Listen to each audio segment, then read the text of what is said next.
Shoranur railway station പരിസരത്ത് നിന്ന് കണക്കിൽപ്പെടാത്ത 40 ലക്ഷത്തോളം രൂപയുമായി മഹാരാഷ്ട്ര സ്വദേശി പിടിയിലായി. മഹാരാഷ്ട്ര സംഗ്ലി ഖാനാപൂർ സിദ്നാഥ് മന്ദിർ സ്വദേശി സൗരവ് ദീപക് പൈസാലിനെയാണ് ഷൊർണൂർ പോലീസ് അറസ്റ്റ് ചെയ്തത്. മഹാരാഷ്ട്രയിൽ നിന്ന് കായംകുളത്തേക്ക് സ്വർണം വാങ്ങാൻ കൊണ്ടുപോകുന്ന പണമാണിതെന്ന് ഇയാൾ പോലീസിനോട് വെളിപ്പെടുത്തി.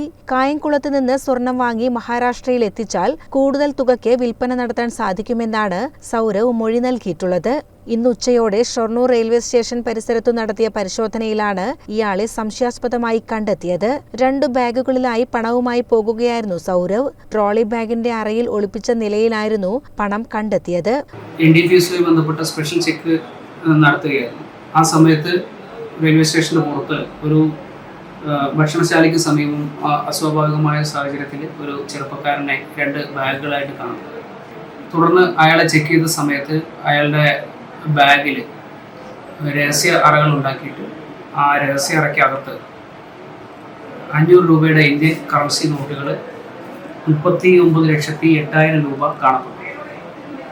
അതിൻ്റെ കൃത്യമായിട്ടുള്ള സോഴ്സോ ഡെസ്റ്റിനേഷനോ ഒന്നും തന്നെ പറയാൻ അയാളെ കൊണ്ട് സാധിച്ചില്ല. അപ്പോൾ ഈ സംഖ്യ അനധികൃത പണം ആയിട്ടാണ് നമുക്ക് മനസ്സിലാവുന്നത്. അയാൾ മഹാരാഷ്ട്രക്കാരനാണ്. കായംകുളത്ത് ചെന്ന് സ്വർണം വാങ്ങിക്കുന്നതിന് വേണ്ടി പോവുകയാണെന്നാണ് പോലീസിനോട് പറഞ്ഞിട്ടുള്ള മൊഴി. ഈ സംഭവത്തെ സംബന്ധിച്ച് ഇൻകം ടാക്സിനും വിവരം അറിയിക്കുന്നുണ്ട്. നമ്മുടെ ഇൻറ്റിമേഷൻ കിട്ടുന്ന മുറയ്ക്ക് ഇൻകം ടാക്സ് വിഭാഗം ഇതിൽ വിശദമായിട്ടുള്ള അന്വേഷണം നടത്തും. ബാക്കി നടപടിക്രമങ്ങൾ അവർ സ്വീകരിക്കുന്നതാണ്. ഷൊർണൂർ ഇൻസ്പെക്ടർ വി രവികുമാറിന്റെ നേതൃത്വത്തിലുള്ള പോലീസ് സംഘമാണ് ഇയാളെ പിടികൂടിയത്. സംഭവത്തിൽ കൂടുതൽ അന്വേഷണം നടന്നുവരികയാണ്. CCN ഷൊർണൂർ.